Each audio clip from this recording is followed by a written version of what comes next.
Et oui, les Google Pixel 10 ont été annoncés, j'ai d'ailleurs déjà fait une vidéo sur le Google Pixel 10, je vous ai donné mon avis et surtout je vous ai donné les différences entre le Google Pixel 9 et 10. Aujourd'hui c'est au tour du Google Pixel 10 Pro, on va voir les différences avec le 9 Pro de l'année dernière, est-ce qu'il vaut le coup? Tout ça dans cette vidéo, mais avant de commencer la vidéo, si vous n'êtes toujours pas abonné chez YouTube, abonnez-vous, elle est 100% high-tech, n'oubliez pas d'activer la petite cloche de notification pour être notifié lorsque je fais une vidéo, et bien entendu à mes autres réseaux sociaux, c'est-à-dire Instagram et TikTok.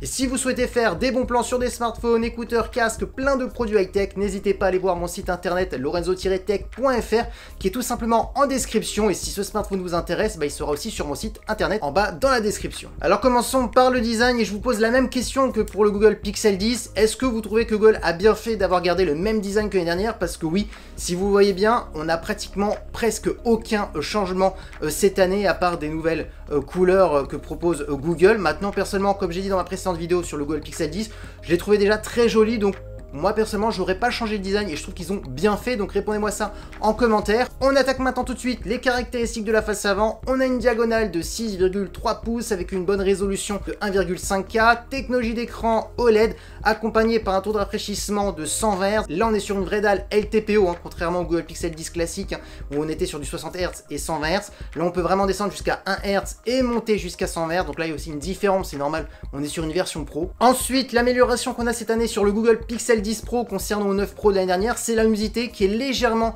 supérieure. On monte sur un pic max qui peut monter jusqu'à 3300 nits, ce qui est plutôt pas mal, et en HDR on peut monter jusqu'à 2210, donc intéressant notamment pour les contenus, tout ce qui est vidéo. Ensuite concernant la caméra frontale, on est sur une très bonne caméra de 42 mégapixels, et si malheureusement vous faites tomber votre smartphone par terre, vous inquiétez pas, vous avez quand même du Gorilla Glass Victus 2 qui est quand même plutôt solide. Du coup pour la partie de l'écran c'est terminé, comme vous pouvez le voir il y a très peu de changements à part la luminosité, c'est vraiment la grosse caractéristique qui change par rapport à l'année dernière. Après le reste c'est vraiment du copier-coller. Maintenant parlons de la partie photo, et là aussi aucun changement par rapport à l'année dernière. Alors oui, je pense que le traitement photo va être amélioré grâce au processeur Tensor G5 qui est là pas que pour l'intelligence artificielle, donc on risque peut-être d'avoir des meilleurs clichés, mais en termes de matériel c'est toujours la même chose. Je vous rappelle les caractéristiques, on a un capteur principal de 50 mégapixels, un ultra grand angle de 48 mégapixels et un téléobjectif de 48 mégapixels qui permet d'avoir un zoom optique jusqu'à x5. Donc oui, on peut le dire, on est toujours sur un très bon photophone, très polyvalent. Maintenant il faudra voir si le traitement photo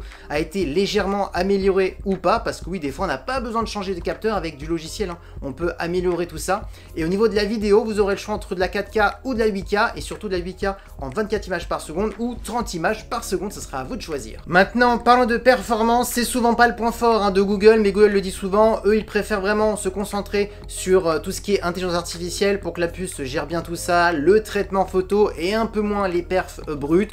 On l'a vu depuis plusieurs années. Je vous donne les caractéristiques. On a 16 Go de RAM accompagné du nouveau processeur, le Google Tensor G5 qui succède le G4. En termes de perf brut, on parle d'un processeur qui serait 20% plus performant. Donc on est loin du Snapdragon 8 Elite 1. Et d'ailleurs le 8 Elite 1 va être dépassé par le 8 Elite 2. Donc je le dis souvent, les personnes qui achètent le Google Pixel, ce n'est pas pour avoir les meilleures performances pour du gaming, même si on peut jouer à des gros jeux comme Genshin Impact ou Call of Duty Mobile, c'est juste qu'on n'aura pas les meilleurs graphismes, et quand on mettra les graphismes en élevé, ça va vite chauffer et on va avoir vite une baisse de performance. C'est souvent le problème des Google Pixel, mais bon, voilà, vraiment la clientèle, c'est plus pour la partie photo, l'intelligence artificielle, c'est plus des personnes qui utilisent plutôt ce style de smartphone pour ces cas plutôt précis. Ensuite, en termes de stockage, on ira de 128 à 1000 Go. En termes de batterie, on est sur du 4870 mAh, donc il y a une augmentation qui est très légère, mais bon, c'est toujours ça de prix. Et au niveau de la recharge, on est sur du 30 watts en filaire et du 15 watts en sans fil. Et la nouveauté, c'est qu'on a le Qi 2, la nouvelle technologie de recharge sans fil, avec l'aimant à l'arrière pour pouvoir mettre plein d'accessoires compatibles Apple ou non Apple, plein d'autres. On a plein d'accessoires qui sont compatibles Qi.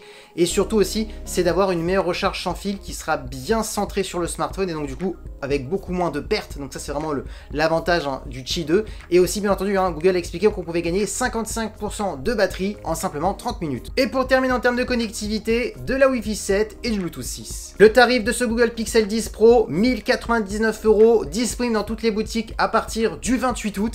Et oui, maintenant vous pouvez me dire ce que vous pensez en commentaire de ce smartphone, et moi je vais vous partager mon avis. Alors comme j'ai dit dans ma précédente vidéo, je trouve que le meilleur des Google Pixel 10 qui sont sortis, c'est vraiment le Google Pixel 10 10 classique parce que c'est celui qui a vraiment le plus de changements pour un tarif très intéressant. Donc là, comme vous pouvez le voir, hein, les seuls changements qu'on a cette année, le plus gros changement, bah, c'est le nouveau processeur qui est légèrement plus performant. On a la nouvelle technologie Qi 2 avec l'aimant pour bien centrer le smartphone pour avoir une recharge sans perte au niveau de la recharge sans fil et avoir aussi plein d'accessoires maintenant qui sont compatibles, et aussi une luminosité qui est légèrement améliorée au niveau de l'écran. C'est tout, c'est les seules améliorations, en tout cas les plus grosses améliorations qu'on retrouve sur ce smartphone. Le reste, hein, tout est identique comme le design. Donc c'est vrai que cette année c'est plutôt pauvre en termes de nouveautés hein.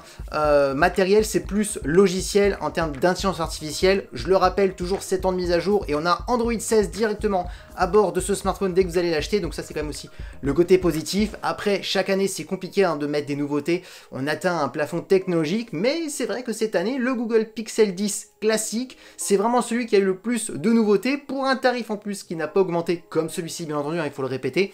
Et comme Google aussi n'a pas voulu augmenter les tarifs sur tous les smartphones, ils ont fait un petit peu du recyclage en gardant les mêmes capteurs photo, en gardant un petit peu le même design, etc. Donc on le sent que c'est un peu des smartphones recyclés cette année, mais en même temps, ceux de l'année dernière, ils étaient très bons. Donc voilà, améliorer, peaufiner un petit peu partout, bah, c'est aussi que du positif. Hein. Donc dites-moi ce que vous en pensez en commentaire de ce Google Pixel 10 Pro. Est-ce que vous trouvez le prix justifié, le smartphone, comment vous le trouvez? Parce que oui, la vidéo est terminée. J'espère que la vidéo vous a plu. Si c'est le cas, n'oubliez pas le petit pouce like, de vous abonner sur cette chaîne YouTube et d'activer la petite cloche de notification pour être notifié lorsque je publie une vidéo.